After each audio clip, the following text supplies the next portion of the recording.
Welcome to Senior Men's Club today. I just want to make sure that you guys are prepared for a great meeting today. I can tell you we've got a fantastic speaker today that is going to blow your socks off. Right? Right, Rob? Yeah, baby. We're going to blow your socks off. So, you know, when I am here with the honor to introduce the Texas Rangers, someone who has been a leader in our community for as long as I've been in this community. I mean, really. How long has the Rangers been in Arlington? Since 1972. Yeah, I moved here in '89. I remember sitting in the outfield watching Nolan and all that. We lived in the apartments right up on road to Six Flags. We'd go down to the game every day, and it was crazy. But you know, the Rangers have always been a staple in this community, and they give back obviously more than they get, obviously, in my opinion, because they really give to the community in all the ways that a lot of us don't see. They go to the hospitals with the athletes and help those that are unfortunate. And one of the things that I see that the Rangers is doing every day is they're trying to help serve this community that we call Arlington. And I want to say thank you in advance of that. Rob is the leader of this pack, and I'm going to tell you, he's the guy that's kind of directing the community and what's going on. He may not be the owner, but he is the man. You know, I'm going to tell you, he is the man behind the wheel. And so I don't think we have much more I can say that you probably haven't heard 100 times from every politician in Arlington. So, Rob, Matwick, please come up here and show us what you got today. Well, thank you all for being here this afternoon. I appreciate that. I thought we'd talk a little bit of baseball and maybe a few other things we have going on with the Rangers and the entertainment district in general. So I do appreciate the opportunity to do this. I was talking to Councilman Gonzalez when I walked in, and he said, you know, I spoke to this group once, and it was automatically, I knew that these were my people. He said, because we're all about the same age. So I told him, I said, well, I'm 68, I'll be 69 in December, so maybe I'll find my tribe too here. So you're in the circle of trust. Yeah, I am. I appreciate that. Thank you, Jeff. Appreciate it very much. You know, last Wednesday morning, I appreciate Taylor's prayer. Last Wednesday morning, I was at the city's prayer breakfast over at 1010 Collins. Great event. I love going to it every year. And around our table, I didn't do it the first time, and actually I'll call him out, it was Brent DeRod, who's the president, CEO of our CVB. Going into breakfast that morning, Josh Young was 0 for 16 to start the season, right? So Brent, as we were saying the prayer around our table, offered up a prayer for Josh Young. So later that morning, something else came back around, and I was saying a prayer actually for the families, and I threw the Rangers in there, and I said, oh, and Josh Young too. So we offered up 2 prayers that morning for Josh Young, and that night he went out and got 2 hits in the game. Not that we take any credit, but you know, we're hoping it worked. We're hoping it worked, so we appreciate the prayer today. Nolan was mentioned there too, and interestingly, Nolan's actually sort of a bridge at both ends of my career. I started, this is my 41st, I just celebrated my 41st opening day in Major League Baseball. I would like to say I started when I was 10, but we know that's not true. But 1986 in Houston in the Astrodome, Nolan was actually our starting pitcher that afternoon. Astros Giants, I think there were about 22,000 people in the building. We lost 8-3. Will Clark hit his first Major League home run. But anyway, my first 3 seasons in baseball in Houston were Nolan's last 3 seasons pitching for the Astros before he came to the Rangers. So fast forward to 2008, we stayed in touch all those years. So I watched Reed and Reese and Wendy grow up, came to be good friends with Nolan and Ruth. So I had left Houston and gone to Detroit and had only been there for a year. So when Nolan was named president of the Rangers, I sat down on a Saturday morning, handwritten congratulatory note, put my cell phone number on there and said, you know, if I could ever help you with anything, give me a call. A month later, I get a Saturday morning, there's a 281 area code, it's a Houston area code, but it's not identified. You know, these were back when we still had the flip phones in 2008. I said, who could this be? So I answered, sure enough, it's Nolan. And he said, hey, what are you doing up here in Michigan? We need to get you back to Texas here. So it took a few months, he was sort of rearranging the staff, and but I was fortunate to come back and join him here as our EVP of ballpark operations, then business operations. Now I've sort of transitioned over to public affairs, which is great for me. I started my career in media relations, so it's a really nice transition. And so I'm involved in chambers, CVB. In fact, I've got a chair of CVB board meeting this afternoon at 3. So I'm going to go back briefly, watch a couple innings of the game, and head over to the chamber for our meeting this afternoon. We'll be over at AT&T Stadium tonight for a reception. I don't know if any of you know Rick Baker from the Cotton Bowl, but Rick is getting ready to retire, so they're having a little event for him over there tonight. But this community has just been amazing for me, and but Nolan is that connection that actually sort of bridges things from sort of beginning to end here. So just talking a little bit of baseball, you may recognize this guy, Skip Schumacher, our new manager. I think he's brought a lot of energy to the clubhouse, to the team. It was pretty evident when we started the year. I think the guys were pretty fired up to have Skip on board. He was, if you're not familiar with his background, he managed the Florida Marlins in 2023, 2024. He was actually the National League Manager of the Year in 23. Took that team to the playoffs for his first year as a big league manager, which is great. He had a few years as a bench coach and a base coach prior to that. Played the big leagues 11 seasons, minor leagues for about 5 years before that, so about 16 years as a professional, so really understands the game through and through. Hate to say it, he was part of the 2011 Cardinals team in the World Series. Yeah, he went 2 for 11, so he didn't hurt us too much, but he was on that team. He did get a ring. I still haven't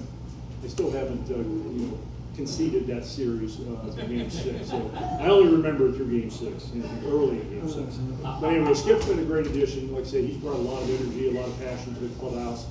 Appears to have a really good approach to the game. I know last year when he was not in uniform, it was interesting. He actually was an advisor to the team. So at spring training last year, he actually spent the spring rooming with Chris Young. So Chris said, if you really want to get to know someone, live with them for about 7 weeks, which is what they did last year in Arizona. So they developed a pretty close relationship.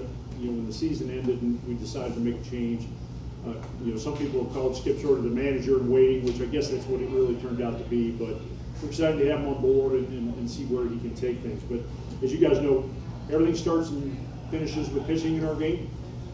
Certainly Mr. DeGrom is going to be a key piece of that. I think here early, at least in the season, we saw him throw about 85 pitches the other night. I wouldn't be surprised if Skip keeps him at about that number, 85 to 90, as we're sort of ramping him up over the course of the season. Which sometimes pillow strain on your bullpen, but this guy appears to have the ace stuff that he had a few years ago. He's throwing free and easy, pain-free, which we're all thrilled about. So hopefully we can get 28, 30 starts out of Jacob this year and strategically rest him when we have the off days and opportunities to do that. I was a little concerned about Evaldi. If you told me after the first 6 games of the season our only winless starting pitcher would have been Nathan, I would not have believed that. But it was interesting. I was in an executive staff meeting just before I came over today, and Chris Young was talking about how these days, the technology has advanced so much that we have a biomechanist that can go in and actually look at Nate's starts last year to see exactly where his arm angle was, what the arm slot was, where he's releasing his pitches. And they went in and after the first 2 starts, identified where they thought his challenges were with mechanics, worked on it for that week, from the last start to this one, and we went out and saw it last night. They was able to give us 6 innings, which is what we really needed out of our starting pitcher last night. But they were actually able to correct those things in a week. And Chris, as you know, pitched in the major, was a professional pitcher for 17 years, and he said when he pitched, they would go out, there was no level of information or biomechanization that we have today. And he said you might go a month trying to figure out where those mechanical changes are, the fixes are that you need to make. Now they can do that in a matter of days. Take that back to the pitcher and get it corrected immediately. And we started to see that last night with Nate. Now we know he's a great pitcher, right? But those little things really make a big difference. Chris was just talking about how that investment by the organization paid off for us last night and hopefully continues to do that as we go through the year. This afternoon, if you get a chance to watch the game, if you haven't seen Mackenzie Gore yet, CY gave up 5 minor league players to get this guy. He was an all-star last year in Washington. Pitched very well in his first 2 starts. So we think he really helps to solidify the rotation. Very competitive guy and a good, solid left-handed starting pitcher. So, but Mackenzie's on Hill this afternoon, so keep an eye on him as we go through the year. And I'm most excited about this guy. It looks like Jack Leiter has sort of taken that next step in his progression. It was interesting in the start the other day that he didn't throw his fastball by anybody. They either fouled it off or put it into play. But what he's really done is sort of figured out his secondary pitches. So the changeup, his slider, those pitches, he's now throwing those for strikes. He was throwing them the last 2 years, but he wasn't always able to command those and get them into the strike zone. So now he still has a 96, 98 mile an hour fastball, which he can use. And we've been facing some pretty good teams and pretty good pitching here to start the year. But Jack is now able to has been able to command the secondary pitches, which I think is going to really change the paradigm for him this year. So really excited to see how Jack progresses as we go through the rest of the year. And a great young arm, and hopefully his future is completely with the Rangers over the next 10, 12, 15 years. But keep an eye on Jack, sir. Just going around the position players, Brandon Nimmo there in the center, I think we would all agree he's been a great addition in the leadoff spot. Didn't get hit last night, didn't get on base, but he really commands strike zone. He's a great clubhouse presence too. I don't know if we have anybody here from Wyoming. Apparently he's the best player to ever come out of Wyoming. He might be the only player to ever come out of Wyoming. But for what that's worth, he just brings a lot of positive energy. And, trading Marcus, a gold glove caliber second baseman is not an easy thing to do, but it did open up an opportunity for Josh Smith. So with Langford, everybody seems to think, Wyatt, sort of like Jack Leiter, will continue to take the next step this year. He's off to a little bit of a slow start, but not too worried about him. And of course, Evan Carter over there on the right. I mean, we saw what Evan did for us in 2023. He came back this year, bigger, stronger, healthy. Like all our guys, the biggest thing is really just try to keep them on the field, keep them healthy throughout the course of the year. So with those three now, feel pretty good. Left side of the infield, obviously, Josh and Corey. Corey has got a little thing nagging his elbow, so that maybe be why he's off to a little bit of a slow start today. But it's nothing that's major. It's just something he has to deal with every day. And Josh got off to the slow start, but Skip is showing patience with him, and we had Duran go out there last night and give Josh a day off, and I think you may see a little bit more of that because we need to get Duran engaged in the lineup. So I think Ezekiel will probably be the guy that spells Josh, spells Corey, he'll spell at second base. He's even run over to first base for us. So a lot of flexibility with him and a quality bat and a quality hitter to put in the lineup too if one of these guys isn't available. But left side appears to be in pretty good shape. Josh Smith at second base, he's got his opportunity now to play every day. We need him as a left-handed hitter in the lineup too. That's something that's really important for the lineup composition for Skip. So we need Josh to just get his momentum going. He's actually projects, if you talk to the baseball guys, they'll tell you that his offensive game and skill set is something that we really like. So we expect big things out of him. We just sort of need to get him going right now. He's a good defensive player, maybe not as good as Marcus was, but he'll play the position well and handle it defensively. And then Josh, Jake Berger's off to a good start. I mean, I think last year he had a lot going on with the transition. Obviously, it's been well documented about his child with Down syndrome, moving into a new environment and everything last year. I don't know if that had an impact on the way he handled things on the field, but he played for Skip Schumacher in Miami. So we think there's a certain comfort level with Skip as he comes into this year, and I think we're starting to see that. He had a great opening road trip, and he continues to swing the bat really well. So that'll be big if Jake can continue to bring scores to first base. Then behind the plate, the two catchers. Higgy came up with a homer last night, big hit. It's sort of crazy the way baseball is. I mean, Kirby goes out there, literally dominated us for the whole game except for 3 hitters, right? A single, an error to get a guy to second, a single driving a run, 2-run homer, and you win the game 3-2. Kirby threw 98 pitches last night, or 90 pitches, 68 strikes.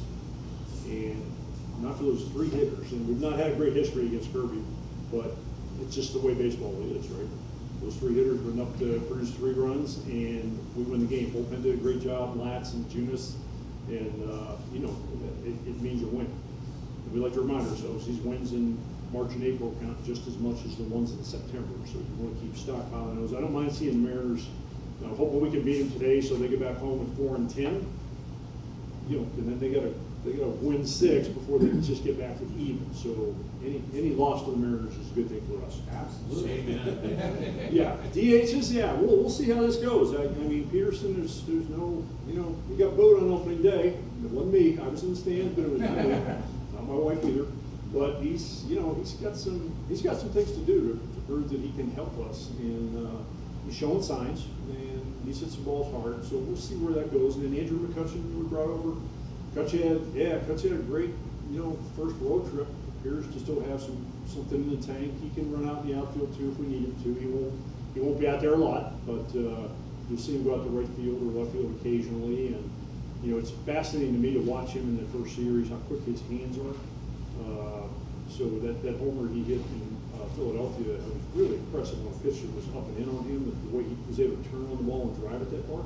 So it looks like he's still got something there, and Skip will work him in. We've been seeing a lot of right-handers recently, so with the Reds and Mariners. So that's put Peterson in the lineup every day. But Cutch will get his chances, and he's same as Nimmo.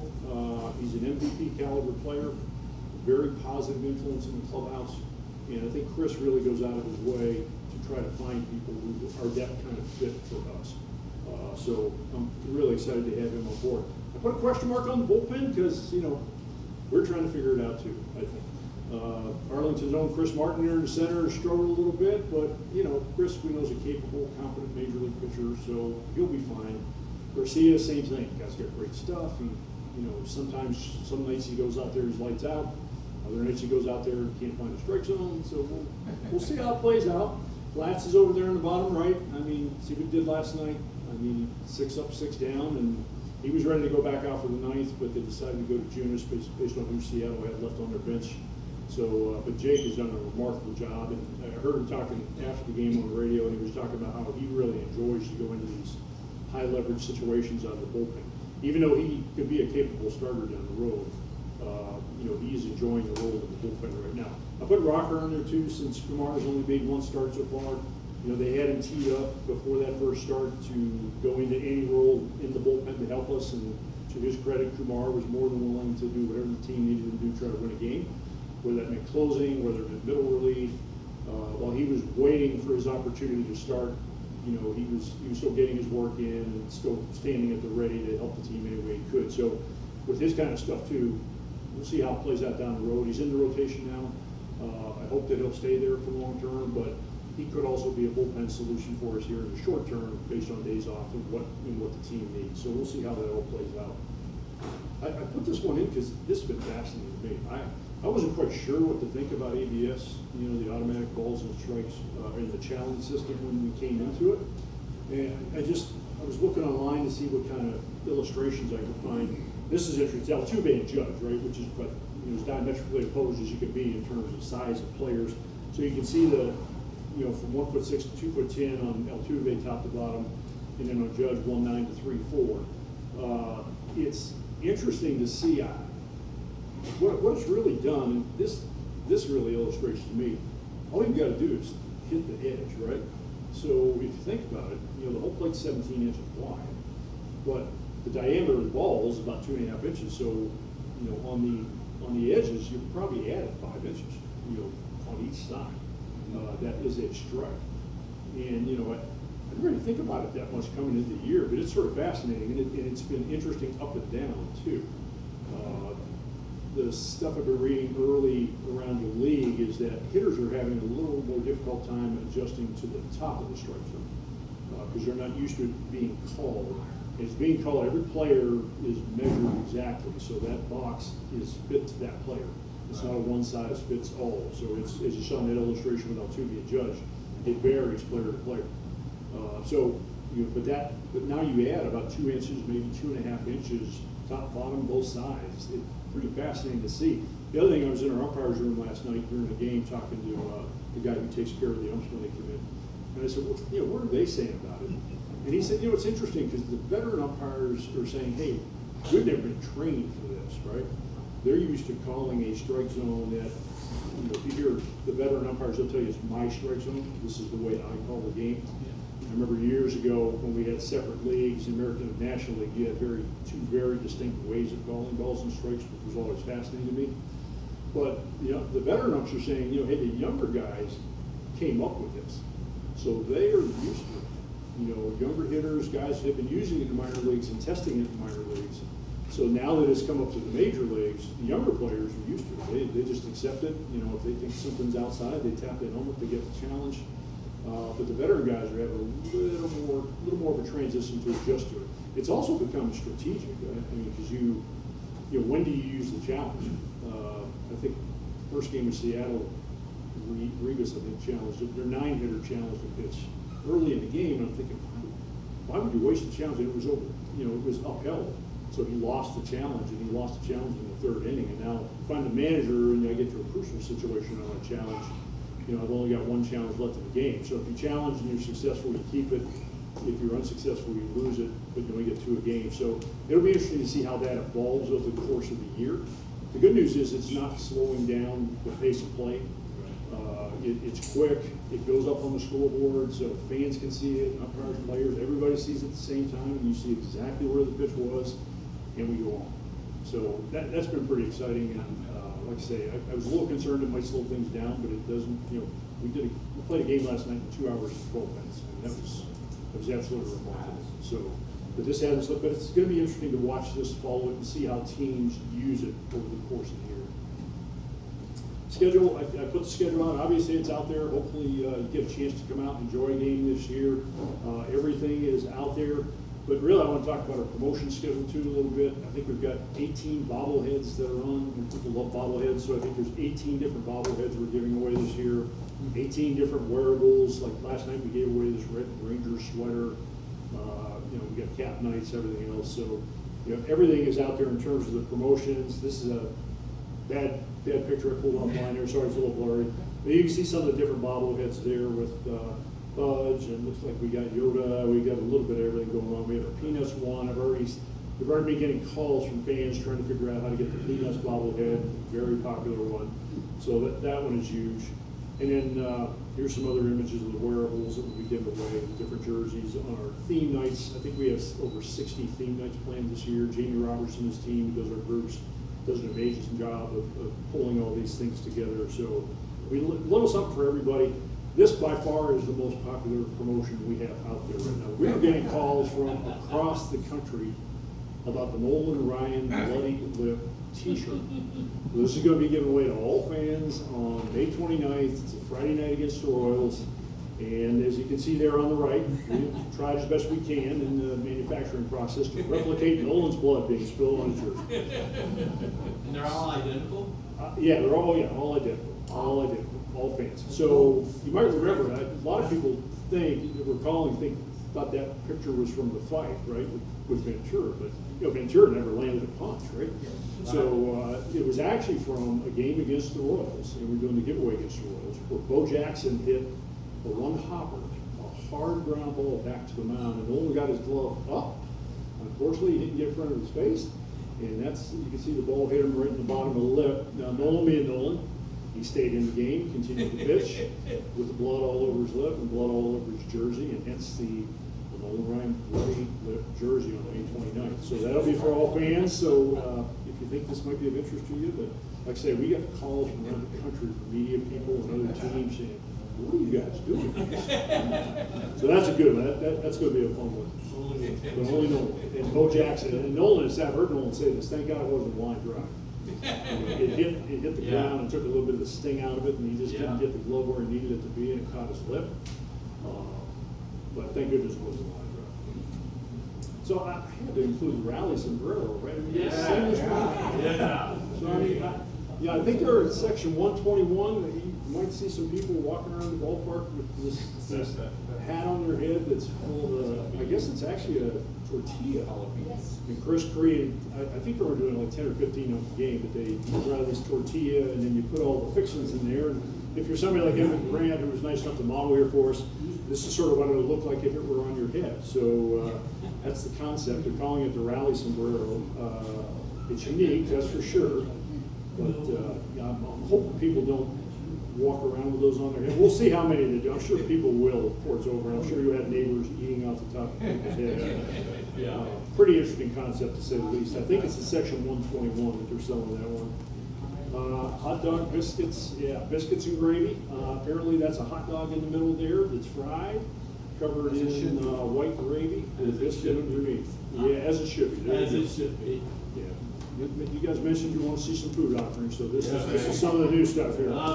Haven't tried this one yet, but it's early. I'll get to it eventually. Texas ribeye. Now I did talk to somebody on opening day who had this sandwich and said it was great.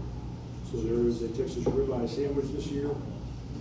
And then this is that's a pork sandwich, the Pig Kahuna there on the left, and a grilled chicken, nice looking grilled chicken sandwich over there on the right. So a couple new offerings this year. Then you have to top it off with batting helmet ice cream and churros. So that's a new offering for us this year too. So just a couple of the food offerings. I didn't get into the whole menu there, but it's all out there and online and on our MLB app when you come to the ballpark. So, and then we did John Blake, who's our team historian and curates a lot of our artifacts for us. We're recognizing the 30th anniversary of the 96 team, the first playoff team in Rangers history. So we did a press conference day before opening day, and had Rusty Greer and John Burke come out and sort of be available, talk to media, look at some of the artifacts that John had a chance to put together. So these are located over by the southeast entrance to the ballpark where our offices are in level 2. So if you're over in that area and you want to get a chance to see some of those artifacts, John has everything on display there. It'll be up for a couple of months. So he does a great job of sort of changing these out, working with our alumni players to come in and actually support what we're doing in the ballpark. So that's a pretty cool area there. So what else is going on in the neighborhood? I'm going to go back just real quickly, review some of the stuff we've done this year, and I guess we'll save some time for questions. I don't know where we are. Yeah, we got plenty of time. Okay. I mean, literally, you got 20 minutes. Okay, all right, let me know. I'm just gonna hit a couple of highlights of things we've done already this year, and it started back in January with something we call the Passion Conference. January 1st, 2nd, and 3rd. This was a faith-based youth event that we did at the ballpark. You know, one of the things we talked about when we built the new building was that we wanted to open our doors wider to bring in more of the community. You know, a January 1, 2, 3 event at the old ballpark would have been hard to do just because we didn't have an indoor facility like this that could accommodate 40,000 people, and that's what we had each day. And again, these are all young people, faith-based. We think because of the Cotton Bowl next year, I think we've got the event back, and we might have to move it into December between Christmas and New Year's. But we're really excited about it. We had kids literally lining up. The way they ran the event, it was general admission. So we had young people that were literally at our doors at 5 o'clock in the morning with the gates opening at 10 because they all wanted to sit together.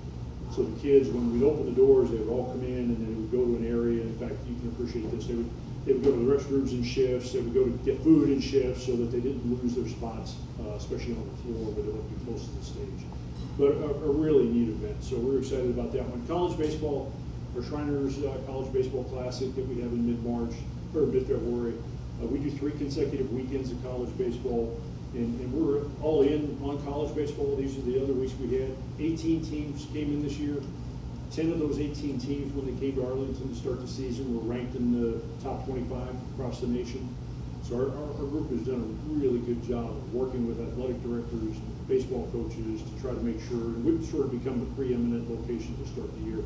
Obviously, the teams know they can come here. They don't have to worry about losing games to weather. And early in the year, in February and March, when they're all trying to get on the field and get outside, it's important for them to have a place they can come and play. So we've done a really good job of that, and that'll continue as we go forward. The Grand Prix, I don't know if anybody went to the Grand Prix, but it was quite an experience. You know, I was in Houston, we did a street race. The Astros weren't really as involved, but the race ran close to the ballpark and was centered more by the convention center downtown Houston at that time. So we heard it for the couple days it was running the streets, but it was really cool to be in the middle of this thing. So you're probably familiar with the course. I mean, that, I don't know, I think I've seen people going 180 down around the middle. Whether or not they stopped the lights, you know, that's optional. It was for ours. I think the top speed we hit from Collins to Stadium was 191. 191. Yeah, and I think the average speed was somewhere around 185, 186, something like that. I think on average maybe. But 191 I heard was the top speed that we hit on that 9/10 of a mile. And then they had to make a 90-degree right on the stadium drive. What fascinated me was after they made the right, they were hitting 157, just going from Stadium to Cowboys. Right. They had to make the next 90-degree turn. I didn't expect them to be hitting those kind of speeds just from Stadium Drive to Cowboys Way. And another 90 to go back into the pit area. So that was pretty wild. Biggest track for Indy in their circuit, and Detroit's track is half of this. Yeah. That's the reason why they get up so quick, so fast. They got major torque, and so they will be back. They want to be back. Yeah. We have a friend that's a team owner, and they're like, we love Texas. Yeah, the driver feedback was great. I talked to Stephen Cummings from Lowe's, our managing director over there, and he said the racers were like, oh my God, we've never stayed anywhere this nice. Right. Number one, this nice, and number two, this close to the track. We literally can walk over to the pit area where our cars are. And we were doing the race, the driver briefings in Global Field in the mornings, and everything was walkable. We've created this destination that, we can use the buildings individually, or for events like this, we can bring everything together and treat it like a campus. So the drivers and the teams loved it, and most of the team, all the teams, in fact, stayed at Lowe's. So they were thrilled with the accommodations and just loved being in Arlington. Like I said, it's a 3-year agreement, and it's a partnership with the Rangers, the Cowboys, and Penske. I think the first deal was 3, but they'd like to grow it. Long Beach is now, I think, celebrated its 50th or 51st year this year. They'd like to see if we could grow that into that kind of event. So we've got a couple of numbers. It was pretty interesting. I don't know if you can see these. 94,000 visits over the 3 days. For the race day on Sunday, about 44,000 people were there. Thought it was interesting. We had visitors represented from 45 states and territories. So we did have people that came in from around the country. I think Penske, if there's one thing that we were hoping to be a little bit higher, is we'd have more people from out of state. 87% of the crowd were from Texas, which is fine. But we'd like to see more traffic coming from around the country for the race. And then what we consider to be a visitor in the CVB world is traveling 50 miles or more. So 24.18% of the visitors traveled more than 50 miles. So most of the crowd local, less than 50 miles. But we got to grow that visitor number to have long-term success with it. But I think for a first start, it was pretty good. And you see the hotel restaurant number: 33 Arlington hotels were used, 52 Arlington restaurants were patronized too. And that obviously is the important thing, that's putting money back into the cash registers here in our town. So really excited about those numbers. So young crowd, median age 36, household income about $92,000. So younger crowd, affluent crowd. So we'll see if we can't build on that as we go forward. We're looking forward to it. And what we have coming up, so team leaves after the night. We'll jump on a plane and fly to LA to get ready for the Dodgers. But we've got 2 Bruno Mars shows. And actually we were fortunate, we're the only baseball stadium that he's playing this year. He probably would have played AT&T, done one night for 80,000 people, but he's doing 2 nights and 40 at ours. But because of the World Cup, AT&T is offline right now for events in the stadium because they're transitioning to the grass in there. So we were fortunate to be able to, he wanted to play the market. So Live Nation told him we were the best option to do that. So that's why we set up with 2 shows. So we got a Saturday night and a Sunday night with Bruno Mars. So looking forward to that coming up. It's just some of the other concerts we have. Any Eagles fans in the room? Yeah, man. Looking forward to that one. There's still plenty of tickets available. The sales on that one are starting a little bit slow, but we know they'll pick up and it'll be full by the time. Now they just played that long run out in Vegas too at the Sphere. So not like the Eagles haven't been out there for a while. And back when I was in high school, the Eagles were out there playing. So, but I'm excited to see this show. So we were happy to land these guys. We've been trying to get the Eagles to play for a number of years, and we finally got them. They're coming in May. And then rodeo is back, May 22nd, May 23rd. So the American, they've tied in some music to what they do too. So we are going to have a very, very quick turn. This will be the tightest turn we've ever had coming out of the rodeo, which will end on a Saturday night at 6. We're going to play baseball on Monday night at 6. Wow. So fortunately, the rodeo arena for the American is a little condensed, so it's not as large as what we had a few years ago for the National Finals Rodeo. That literally took up the entire field surface at the ballpark. We've modified the performance area so it's a little easier to get that dirt in and out, but it is still dirt. It literally gets brought in dump truck by dump truck to build it, and it's pretty much the same way you have to take it out. So I would say we'd like to give ourselves about 2.5 days. We're going to compress that down to literally about a day and a half, and maybe most of the day on Monday, which is Memorial Day. So 24 hours a day. Oh yeah, until we get it out. We play Houston on that Monday night. Yeah, leave some manure on the Houston side. Yeah, well, you said that, not me. Do not quote me on that. Yeah. I'm watching the video with Taylor. Taylor said that. Your president said that. Your president said that. Back the dugout. No, Con, not familiar with his music, but anyway, he's coming in July. It's interesting, we got 3 concerts on 3 consecutive days, which is pretty cool, actually, from an operator standpoint. We're able to use the same stage. So we're gonna do 3 different shows on 3 different days. So we'll have a Hispanic group that will be in there right after Noah. And then Forrest Frank, this show sold out almost immediately. Again, it's faith-based music, and it pretty much went clean as soon as it went on sale. But July 30th, 31st, August 1st, different concerts, different genres each day at the ballpark. And again, just part of the diversity I think we have with the stuff we're doing here. So really excited about bringing all those in. And then Guns N' Roses, have we got any Guns N' Roses fans in there? September 9th, they'll be coming. And right now there's a few others. Sean Decker talked to him this morning. A few other concerts at Live Nation has bubbled up that fit in our schedule. So there could be a few more announcements to come before the year's over, which is great because we got about 8 shows now, which is awesome. If we get the next 2, I mean 10 would be the most we've ever had in a year. So we're sort of angling for that now to see if we can get that done. But yeah, Guns N' Roses on September 9th. Did you get your picture? And then Banana Ball's coming. Yeah. Everybody's, I know How these many guys days? are just 3 days. 3 days. September 20th, 25, 26, 27. I mean, these guys are remarkable. I mean, Jesse Cole's done an amazing job. I mean, you talk about a promoter. He is second to none. We tried to get him a couple of years ago. We couldn't, he and Sean couldn't come to an agreement on things, but this time around they got a little closer together, and now we're going to get 3 days of Banana Ball at the end of the year. I think all they've sold so far has been premium tickets. And those sold out all 3 days very quickly. So there'll be more information coming over the summer in terms of general on sale, but I would expect 40,000 plus for 3 straight nights for the Bananas. They put on an amazing show if you haven't had a chance to see them yet. It's family entertainment. It's at an amazing level. So you know, come out and see something totally different, still baseball. Come check out the Bananas in September. So looking forward to that one. And then I include this. A couple years ago, I started doing this in 2023. Every presentation I ended, I would have a picture of the World Series trophy that was sort of just anonymously being held up above somebody's head.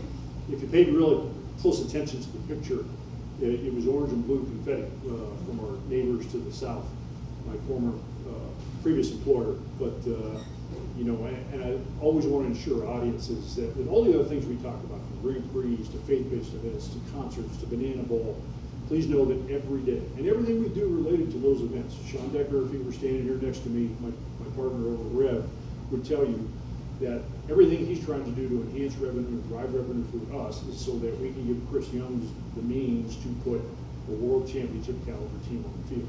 And I used to end my presentations with that picture of the World Series trophy to remind everybody that, or I didn't want people to think that we lost sight of what we're about, right? We're the Texas Rangers. Our objective every day when we get up out of bed is to try to bring the World Series championship back to Arlington. We've done it once. Yep.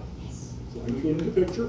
And I always reminded people with that other team celebration that, hey, we're working on this every day too. And I think I started that actually in 23, and it worked. So I had to change the picture for 24, and I had to change it for 25, so I went with our celebration.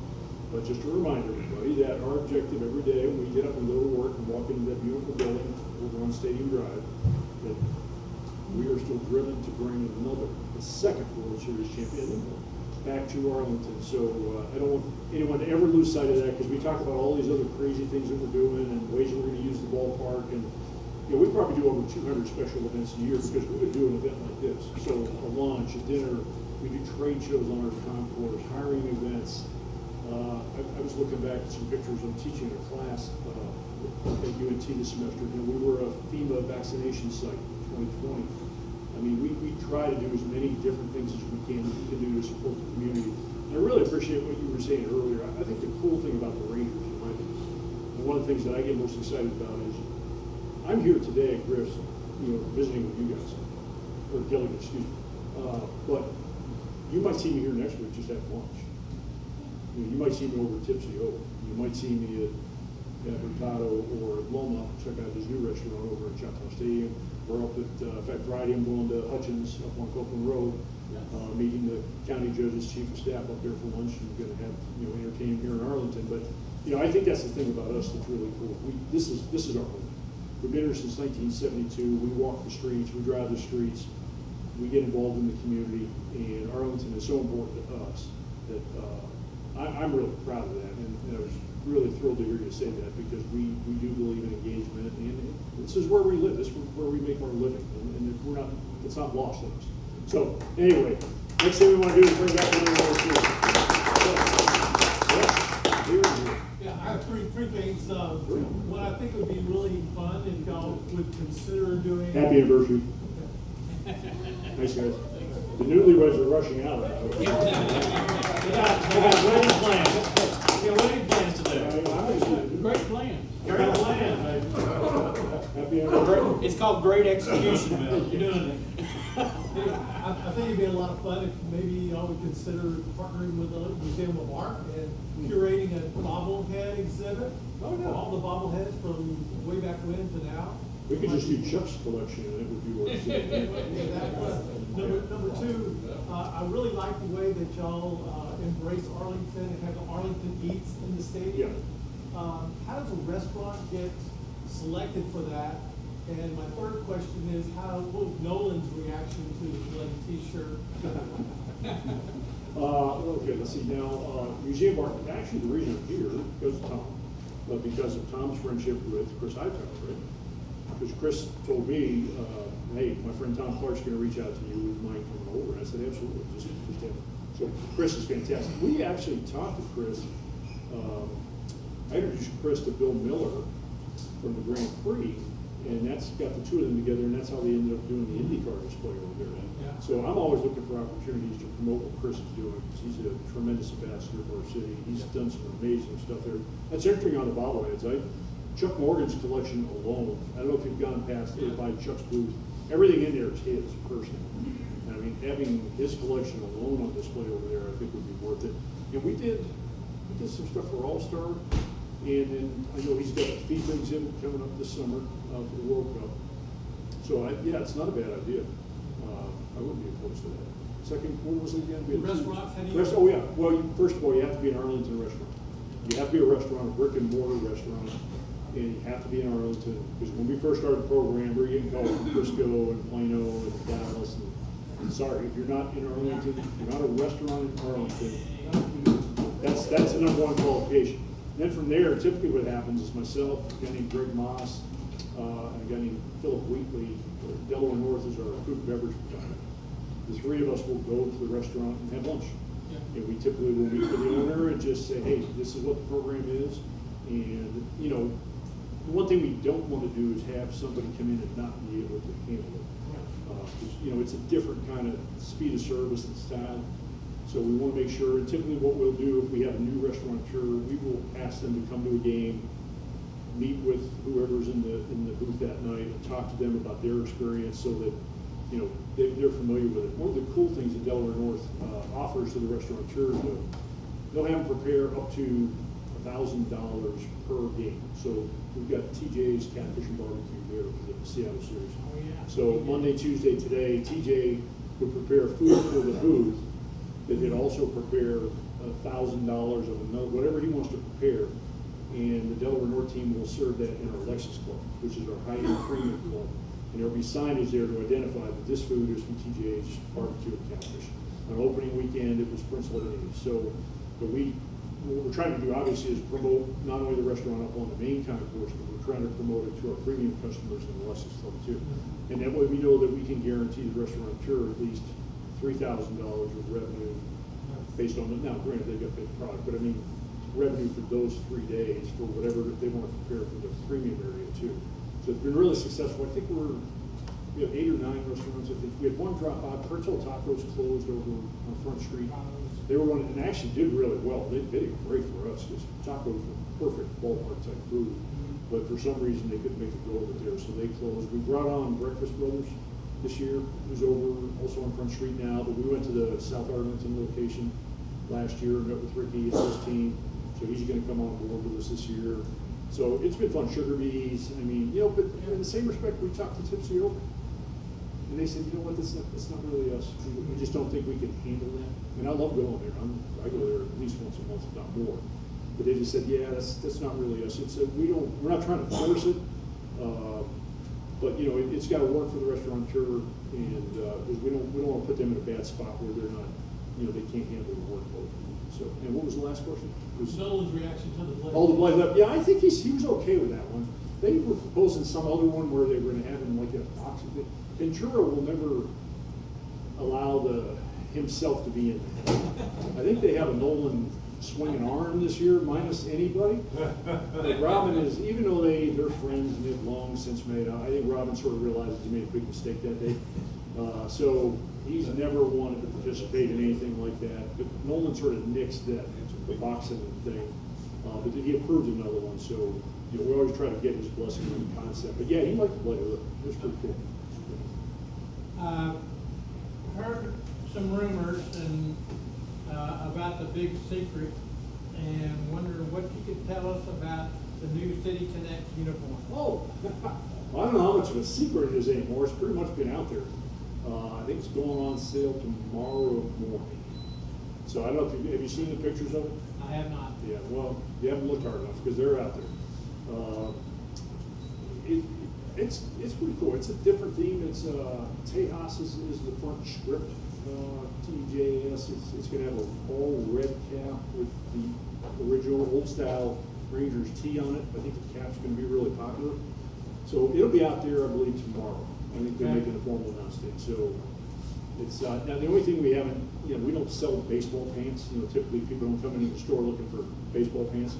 So the pants will complement the rest of the uniform. So the whole thing will be released tomorrow. And I think Nike's actually made a special shoe for this too. And I think they're actually going to release some of the shoes, not spikes, but shoes into the, you know, for sale later in the summer. So I think when you see the whole combination, I think it'll be pretty cool. It's fascinating because when we introduced the first version of City Connect with Peagle and everything, people were like, what? You know, explain this to me again. And, you know, it had a little bit of pushback in the beginning, and now it's at least we continue to sell Peagle merchandise. Mike Healy on our team told me we sold $47,000 worth of Peagle merchandise on opening day this year. So people are still buying it, and that's the old City Connect. So now the new one will come out. It's a Nike program where I think it's 8 teams a year, or maybe 6 teams a year, 5 years, and we're in a rotation. So every 3 or 4 years we'll cycle into a new City Connect uniform, as long as baseball has that relationship with Nike.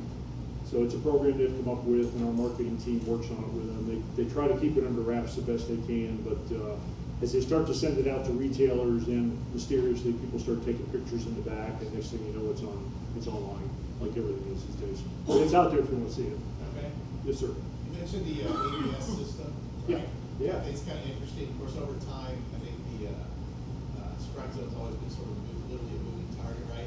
Yeah. So I don't think you answered this question, but as I recall growing up anyway, the strike zone was letters in the jersey to the knees, above the knees. And Yeah. so somebody like Ricky Henderson, though, when they would bend over, the strike zone would shrink. It Yes. wasn't like what it was supposed to be, but where it was, right? Where were the letters, where are the knees? Yeah. But now, as I understand it, they've explained that that's like a pane of glass. So a guy like Judge, who's standing there tall, if he were to bend over, not what you mentioned, like, does that mean like this strike zone could go up to his neck or something in theory, or not? Yeah, you know what? That's a great question. I'm not sure. I was under the impression that it's just hitter to hitter, just because, you know, and I'm not exactly sure how they set it up. That's a fair I think question. where they describe their days of playing of glass, and if it's based, Well, yeah. based on like the measurements ahead of time. They did, It makes yeah. sense that's how it's read. They did measure all the guys at spring training, so Yeah. that's part of it. I don't know what you would do with somebody crouched. That's a great question. Yeah, I mean, I didn't have that. it's probably rare that somebody would do it, just because hitters are Everybody such. crouches over a little bit for the most part. except Little, some- but I mean, they're such creatures of habit, you know, that they all really focus on. It's sort of like Evaldi with the mechanics, you know, he's trying to get the same release point on the same pitch every time. Hitters pretty much the same way. You know, and that's how Henderson hits. I mean, you're right, his strike zone would have been much smaller, should have been much smaller, if they're calling it, you know, based on the way he's in the box. You know, I'll have to do a little more research on that. That's a great question. I'm not sure if a hitter adjusts. Try to get that out to the regular I don't know what the speed system guys. does if they adjust. I mean, I guess the umpire's gonna call it as he sees it, and I guess you could challenge it. I don't know how that would end up, though. It would be interesting to see if they can tweak it during and at bat. There's some interesting rules around it, though. It's a good question. I'm not It's sure I have the strategy answer. they've been using so far. Yeah, no, that's a great point. 2 more questions and we got it. Yes, sir. There's one thing I noticed in the game last night, the umpire made a call, and then called for a review himself, and the call got reversed on itself. Yeah. The umpire can't do that, yeah. It's, you know, and that's what, you know, I'm not sure we'll ever go completely to all automated balls and strikes. There's still too much for the umpires to do. But that is an option for the umpires. You can do a crew review, or, You know, so in fairness, I mean, these guys want to get it right. You know, so people will say, well, you know, the umpire's being shown up and everything. I mean, at the end of the day, you got guys throwing balls at 95, 98 miles an hour with spin and movement, and you've got a catcher in front of you, you've got a hitter, you know, the bat's coming through your view. I mean, it's not an easy job. So I tend to try to look at it as maybe a way to help and support the umpires. Now, I know Buckner and there have been a couple other guys that have been well publicized, you know, challenges that they had. And I think that will settle in as we get into the year a little bit deeper, but yeah, it is interesting. They can call for a crew review, and typically it's a manager coming out to request it, but that is interesting that the umpire would call on himself, and, you know, in the spirit of getting it right, it's probably the right thing to do. Yeah, good job. Rob, this was actually Rocky Cordova's idea. What can we do to get a Arlington senior men's night at the ballpark with some excellent seats? How big is this club? How many members do you have? 78. 78, okay. Yeah, and we want Eagles and